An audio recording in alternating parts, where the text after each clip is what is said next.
सचिन वाझे हा महाविकास आघाडीचा सरकारचा जावई होता, म्हणजे ब्ल्यू आर्ट बॉय म्हणतात. आणि तो जेव्हा बोलतो तेव्हा ते सगळे सत्य भार सांगण्याचा तो सगळा प्रकार आहे. आता काचेच्या घरात राहणाऱ्या लोकांनी अन्य लोकांवर दगडं मारू नये हे आज सकाळी अनिल देशमुखांना कळलं असेल. ज्या अर्थी आमच्या फडणवीस साहेबांवर काही दिवसा अगोदर मोठे पेन ड्राईव्ह हलवत आरोप करत होते, आत्ता जरा सकाळी जे सचिन वाझेंनी सत्य सांगितलंय त्याहीबद्दल जरा एक पेन ड्राईव्ह दाखवा आम्हाला.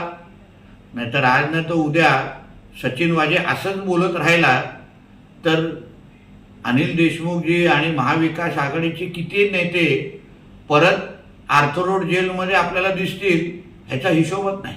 शिवसंकल्प नाव देण्यापेक्षा अली संकल्प नाव हे उद्धव ठाकरेंनी त्यांच्या मेळाव्याला दिलं पाहिजे.